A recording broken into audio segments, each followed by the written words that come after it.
दो सवाल उन्होंने उठाए हुए हैं। एक तो ये कि ये बात तो सही है ना कि केरल के भीतर जब एसआईआर होता है तब आप उसकी तारीफ करते हैं कि अच्छा है कि वहां पर एसआईआर हो रहा है, जो फेक वोटर से वो बाहर निकल कर जा रहे हैं।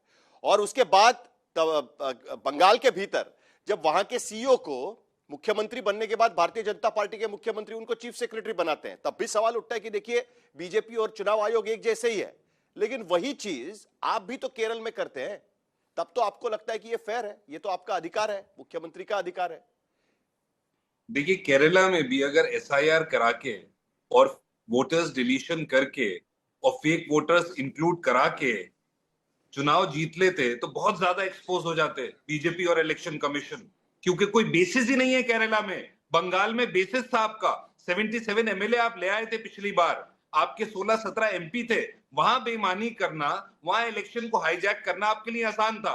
और साहिल जोशी जी, आपको नहीं मालूम, मैं जिस जिले से आता हूं, रामपुर यूपी से, मैंने तो अपनी आंखों के सामने इलेक्शन कमीशन को डकैतों का काम करते हुए देखा है।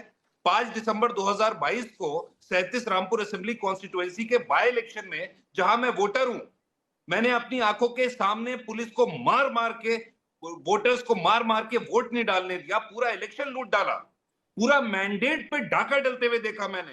रामपुर डिस्ट्रिक्ट, रामपुर यूपी का 5 दिसंबर 2022 का बाय इलेक्शन टेस्ट ग्राउंड था, वो रेप्लिकेट हुआ कुंदरकी में, संभल में, और अब वो बंगाल में रेप्लिकेट हुआ। और मेरी बात लिख लीजिए, चाहे एसआईआर के थ्रू, चाहे पुलिस और फौज के थ्रू, इसी तरह से बीजेपी और आरएसएस डेमोक्रेसी को कुचलेगी, कॉन्स्टिट्यूशनल आप अभी डेमोक्रेसी को टॉपिक खत्म शिफ्ट कर रहे हैं।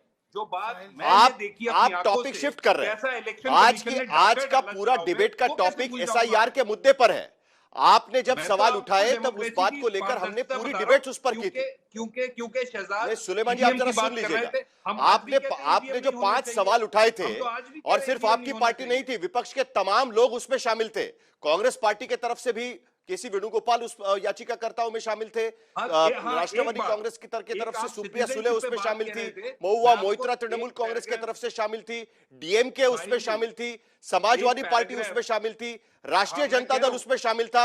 आपने जो सवाल उठाए थे वो आज सारे के सारे सवालों का जवाब सुप्रीम कोर्ट के आदेश के बाद इस मामले में आ चुका है। तो मुझे आपको सवाल यही पूछना है, क्या एसआईआर की प्रक्रिया को लेकर कांग्रेस पार्टी ने जो विरोध प्रदर्शन किया था, क्या आपको लगता है वो गलत था? सुप्रीम कोर्ट के इस फैसले के बाद अब आपका और विपक्ष का रवैया क्या होगा? ये सवाल सबसे बड़े रहता है। आप अगर मेरी एक बात सुन लेंगे तो आपके सारे सवालों का जवाब मिल जाएगा। पहले तो आप सिटीजनशिप की बात गलत कह रहे हैं। पैराग्राफ नंबर 171 में सुप्रीम कोर्ट ने यह कहा है कि इलेक्शन कमीशन सिटीजनशिप तय नहीं करेगी, कॉम्पिटेंट अथॉरिटी करेगी। पैरा 171 पढ़ लेना, अगर आप कहें तो पढ़ के सुना देता हूं 7-8 लाइनों का। हम गलत नहीं कह रहे सर, आप देख लीजिएगा, मैंने सही कहा है।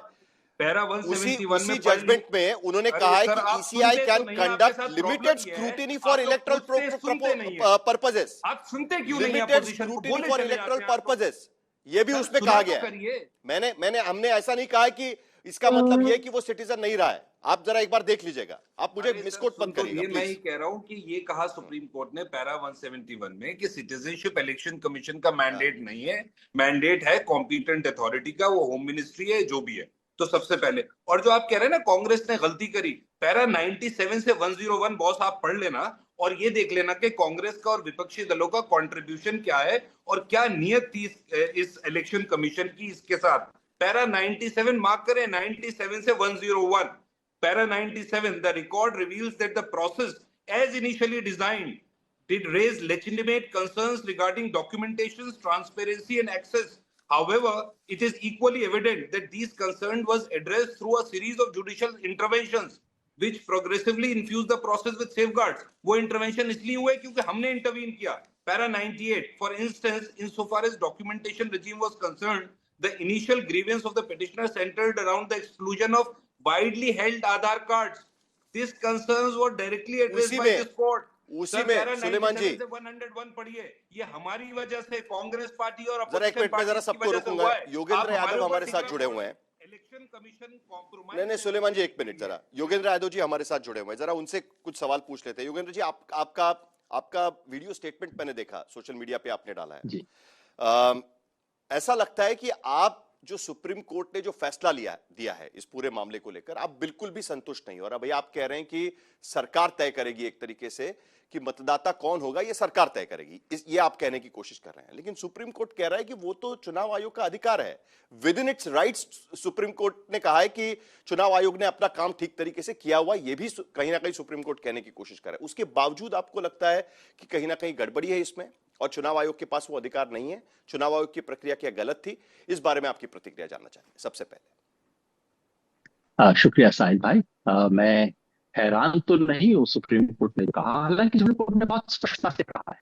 सुप्रीम कोर्ट के कहने में ऐसा है कि स्पष्ट कोई, सुप्रीम कोर्ट ने बिल्कुल स्पष्ट रूप से कहा है चुनाव आयोग ने जो कुछ भी किया है सब बढ़िया है, उसका अधिकार भी है, जिस तरीके से अधिकार इस्तेमाल किया है वो भी सही है। सुप्रीम कोर्ट ने हर चीज पे एक पे की मोहर लगा दी है, इसमें कोई संदेह नहीं है।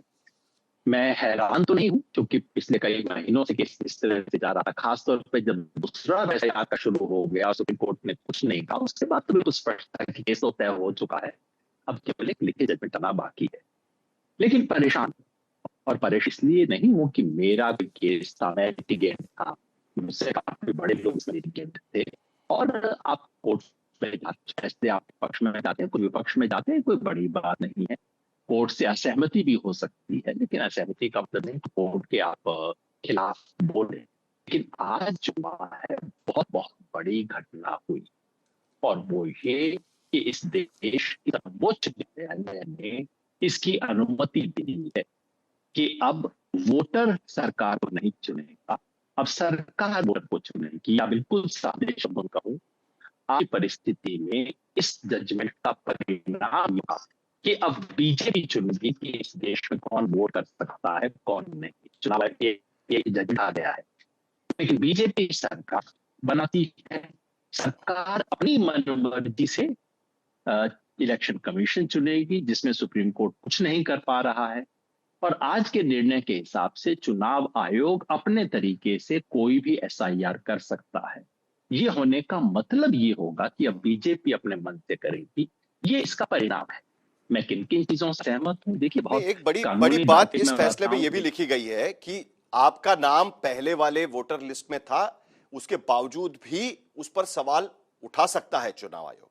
अगर आपने डॉक्यूमेंट्स दिए हुए हैं तब भी चुनाव आयोग इस बारे में सवाल उठा सकता है। और इतना ही नहीं, उन्होंने यह भी कहा है कि अगर किसी वोटर को यह आशंका है कि गलत तरीके से मेरा नाम काटा गया है, तो उसके पास भले सारे ऑप्शंस है कि वो जाकर अपनी सुनवाई करा सकता है। यानी प्रोसेस को लेकर भी सुप्रीम कोर्ट कहता है कि बिल्कुल सही है जो चुनाव आयोग कर रहा है और वो उनका अधिकार है। तो उसमें क्या गलत है? जी मैंने कहा चुनाव आयोग क्यों आपको लगता है कि बीजेपी तय कर रहा है? जी, चुनाव आयोग ने, सुप्रीम कोर्ट ने चुनाव आयोग की संवैधानिक अधिकार को भी मान्यता दे दी है, एसआईआर के आदेश को भी मान्यता दे दी है, और एसआईआर को जिस तरीके से लागू किया है उसको भी मान्यता दे दी है। सुप्रीम कोर्ट की तरफ से कहने की कोई कमी नहीं है।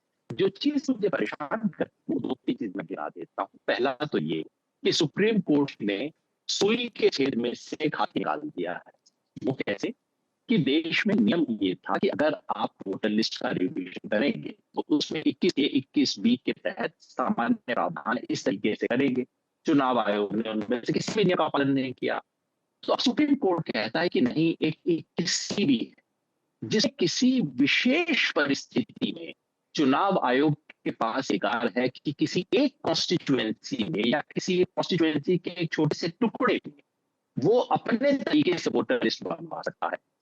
तो एक में बना सकता है, इसका मतलब 543 में बना सकता है। इसका मतलब है चुनाव आयोग ने आज तक जो बनाए हैं उसका पालन करने की उसे जरूरत नहीं। ये सुई के छेद में से हाथी कैसे निकल गया समझ नहीं आता है। दूसरा, सुप्रीम कोर्ट ने कहा तो अभी क्या करना चाहिए? आपको लगता है कि अब चुनाव लड़ने का कोई मतलब नहीं रह गया है? अगर इसी तरीके एसआईआर तो अभी होगा, आपने कहा है कि चुनाव आयोग को अधिकार पूरी तरीके से दिया गया है, तो अब आगे क्या करेंगे? क्योंकि वोटर लिस्ट में संशोधन होगा तभी निष्पक्ष चुनाव होंगे, ये सुप्रीम कोर्ट कह रहा है। देखिए, वोटर लिस्ट में संशोधन होगा ये तो इस देश का नियम है। सवाल ये है कि क्या चुनाव आयोग अपने मनमानी से वोटर लिस्ट में अप्रक्रिया से संशोधन कर सकता है, जितने काट सके वो काट दे। सुप्रीम कोर्ट ने आज उस पर मोहर लगा दी है, उसको लेकर ठीक। आज क्या होगा देखिए, चुनाव सुप्रीम कोर्ट का फैसला है, सुप्रीम तो होगा इस देश में, जाहिर उसको कोई संदेह हो ही नहीं सकता। लेकिन मैं एक बात अगला कहना चाहता हूं, ये आज का जजमेंट बिल्कुल वैसा है जैसा कि एडीआर का जजमेंट इमरजेंसी के दौरान दिया गया था। में दिया गया वो जजमेंट इस देश में न्यायपालिका के इतिहास का सबसे बड़ा धब्बा है, और तब सुप्रीम कोर्ट ने लोगों के प्राण देने का अधिकार सरकार को दे दिया था और कहा था इसके बारे में कोर्ट में किस भी नहीं हो सकता। आज लोकतंत्र का आज की तारीख में यही सबसे बड़ा सवाल है